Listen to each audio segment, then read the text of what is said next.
Move on to preview the Conmebol World Cup qualifier between Brazil and Ecuador. This is a crucial World Cup qualifier for Brazil. Brazil currently find themselves in Conmebol in sixth place with 7 points. Sixth place after how many games? After 6 games. 2 wins, 1 draw, 3 losses. And the start of it wasn't bad. They got 2 wins and a draw, but then since then 3 straight losses suffered, and now they find themselves in a position. Look, it's not a panic time because Conmebol World Cup qualifiers are 2, 4, 6, 8, 10, 12, 14, 16, 18 games. And we've only played a third of or Brazil has only played a third of those games.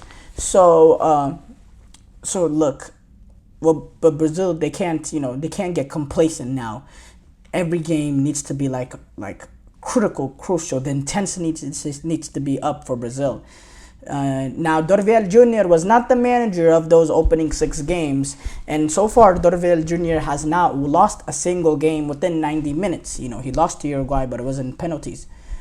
But Brazil hasn't exactly looked scintillating. A lot of those performances has been draws.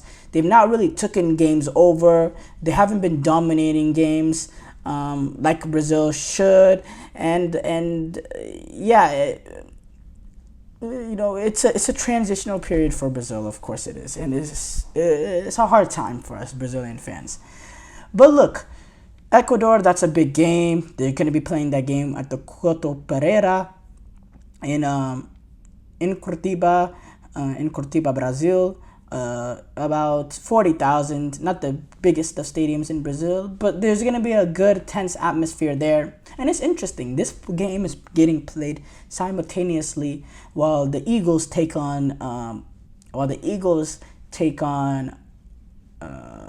who did the Eagles play? The Eagles take on the Packers at Sao Paulo Stadium at 7:30.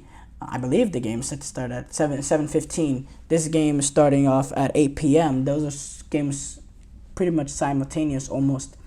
So yeah, that's interesting. I wonder, if the NFL, would prefer not that to be happening. I mean, maybe they should push this game to Saturday, the NFL. Because we know the attention of the Brazilian fan will be in this Brazil game, critical World Cup qualifier. Now we know Neymar is not going to be present. He's nearing his return to Al Ahly, which is great news for everybody in the football world. But there's also no Richarlison who's out. So, Brazil number 9 depth is weak. There's Endrick, who's a 17-year-old, and then there's the play. Man, his name is escaping my head. I was just talking about him. He plays in the Brazil League. Well, where is it? Give me 1 second as I pull it up.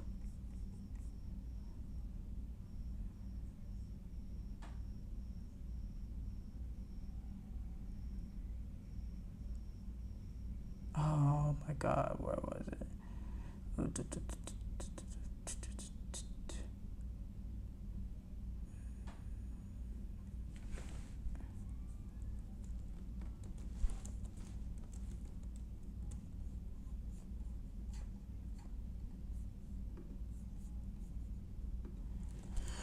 Okay, while I find that though, but Brazil, they're gonna have they're gonna be coming weak-handed. No Rafinha also, who's not gonna be available.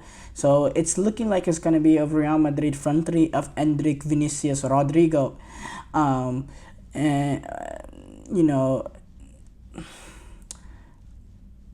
not the strongest of front threes, especially when you look at their performances for Brazil, specifically. Talking about Vinicius only having 4 goals in 31 games. But these players that do brilliant for their club, specifically Vinicius, Rodrigo, they need to show up for their national team. They need to pull them out of the hole that they're in. Dorvel Jr. now in this team, they have a chance post the Copa America to develop a pattern, to develop a system that we as Brazilian fans we love to see. We want to see attacking football. We want to see flair. We want to see quality. And most importantly, we want results. We want results. And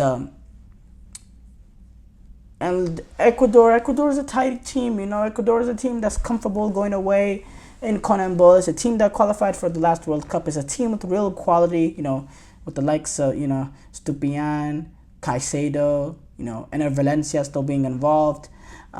They're a really, really good team, and they've shown, they had a brilliant last World Cup in the Copa America.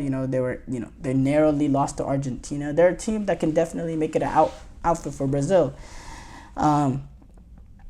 And look, in the Copa America, it was a really disappointing performance for Brazil. They didn't dominate game. They dominated that Costa Rica game and Paraguay. They dominated that Costa Rica game, but they couldn't get a goal. It finished 0-0. They did dominate Paraguay, but again, with Paraguay, Paraguay is not to the level of competition that Brazil are expecting to be. Brazil, want to achieve higher than being able to dominate Paraguay. And this is a critical, hypercritical World Cup qualifier. For me, I think Brazil will get the result. I think they need to have some sort of a positive performance after the disappointing Copa America. They need to build some sort of momentum as they're able to get players back from injury, like Neymar, as they get suspended Rafinha back. Soon as well. Probably they'll both be available that next international window. Oh, Rafinha will. Neymar might be available for that next international window. He'll come back and he'll be the talisman in this team. And then they need to develop sort of consistency in defense as well. Jan Koto, now he's taking that next level, going at Borussia Dortmund. Can he go become that top-class fullback and become that sort of player for Brazil as he continues to develop? I think that's a player that I'm really looking forward to see his development now that he's at Borussia Dortmund. So yeah, we'll see with Brazil. This Brazilian team is not of the Brazilian teams of the past. I've been really critical over them. But look, we have a World Cup that we're preparing for in 2 years in the U.S. And even despite Brazil, over this past decade or so, Brazil have put out some poor teams in the Copa America. The 2016 Copa America Centenario not being able to get out of the group. This past Copa America as well. But in the World Cup, every World Cup we've had, the 2018, 2022 World Cup, we've had really, really strong teams that, just couldn't get over the hump in quarterfinals. But the players and the team had the ability to win it. They just couldn't really get over the hump in those games. Can Brazil get back to that? Can they build this sort of dominant team for the World Cup in which they are able to get over the hump and win it? We'll see. We'll see. And Dorvel Jr., he has a lot of work to do with this Brazilian team.